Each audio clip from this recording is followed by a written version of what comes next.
Netflix's Wednesday, starring Jenna Ortega, is here, and I have some thoughts.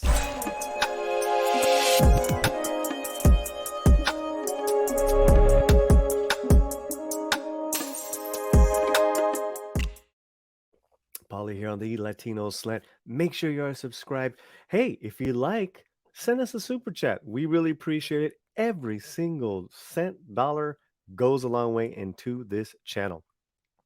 Okay, well, this is a non spoiler review of episode 1 of Wednesday, starring Jenna Ortega from director visionary Tim Burton. The entire season is up. I believe it's 8 episodes, but I wanted to watch this one and give you my first impressions and my other thoughts as far as what I saw and where it could go. Now, this episode is called Wednesday's Child is Full of Woe, which tells you the relationship that Morticia and Wednesday have, as that was the name Morticia calls her.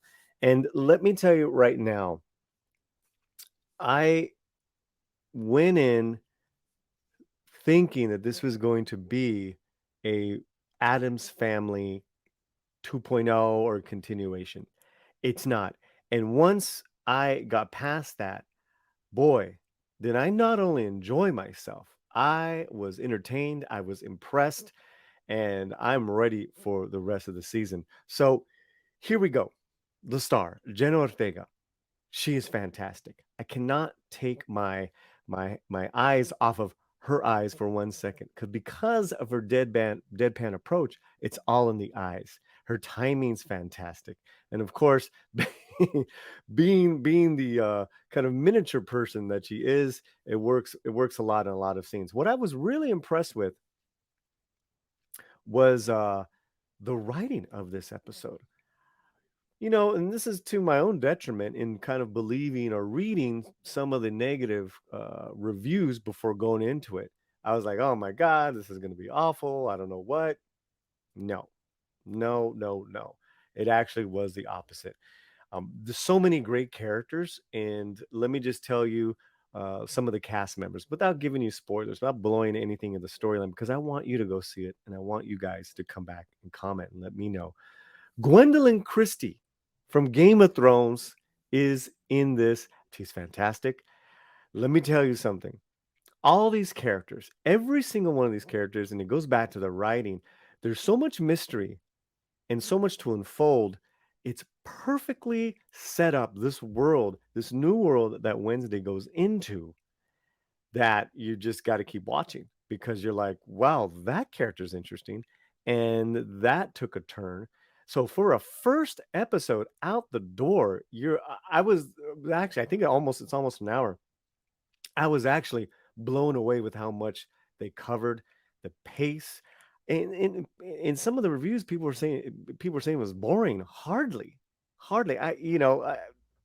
Again, it's a different scenario with a character that and it's almost a plus that there's very little of the Adams family members for now in this first episode, because you're really getting to see Wednesday's footing in a brand new situation, and as far as this school that she goes to called Nevermore. And now a word from our sponsor. Guess who's coming for the holidays?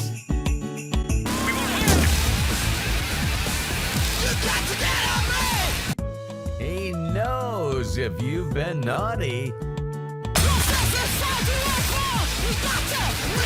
Keep the change. And you won't be very nice.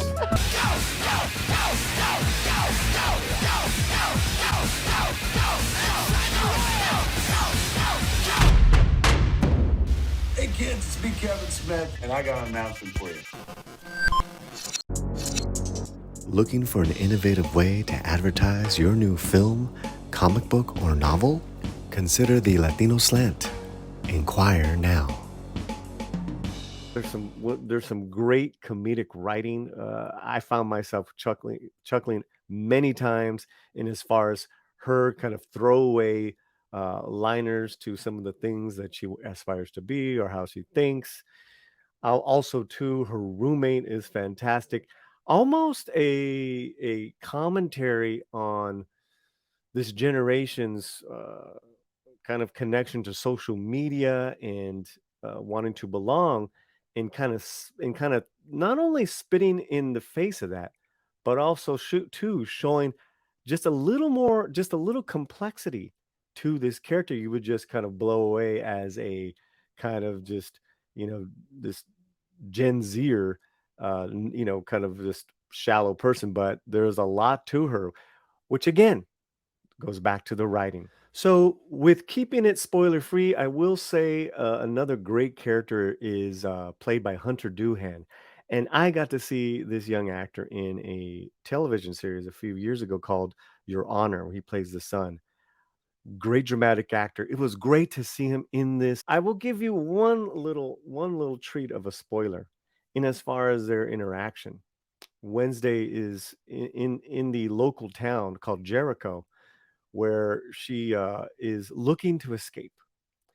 And Hunter's character, Tyler, I believe, is running the coffee shop. His his coffee machine isn't working great, the espresso machine. So of course, she reads the instructions in Italian and helps him out.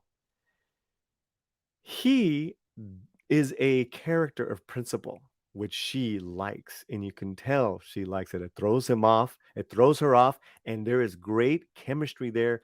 As far as these characters written, she recognizes and really digs this guy, as Wednesday would, as being not an idiot, as being a man of principle. So I'm really looking forward to this character. There's also something that his character and his dad, they have a secret. And here's the biggest thing I'm really excited about, and my thoughts on this the rest of the season.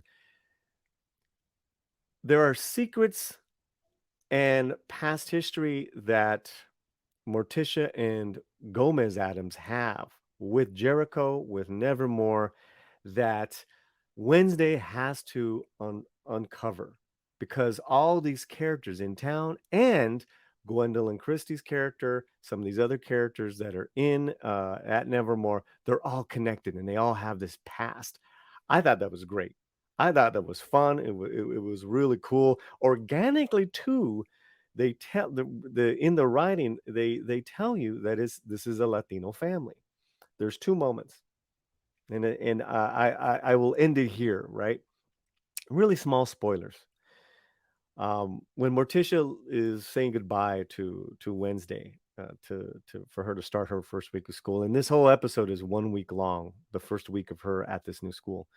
She gives her an obsidian pendant, and it is from a relative who was an Aztec priest. I'm like, oh, that's so cool. That is so dope. And it's very slight, very cool.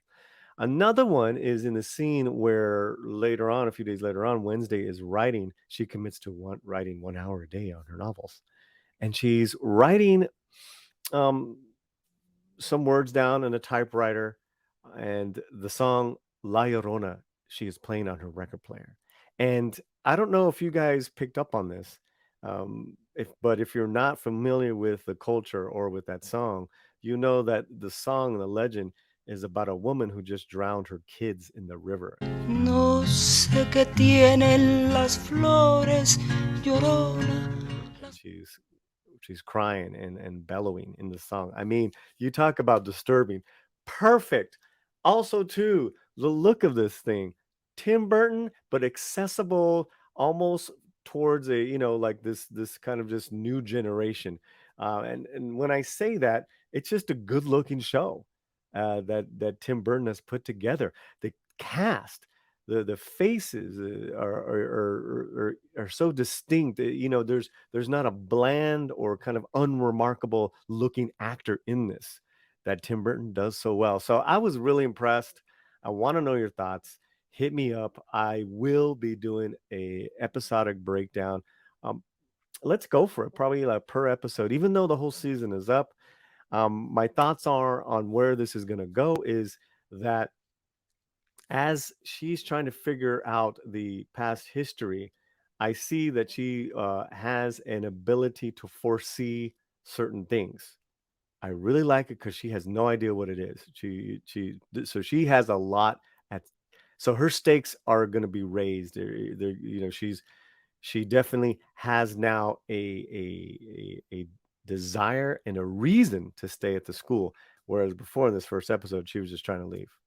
All right, everybody, let me know what you think. Thank you so much, and I will see you on the next video. And wherever you're at, keep that slant muy fuerte. Paz.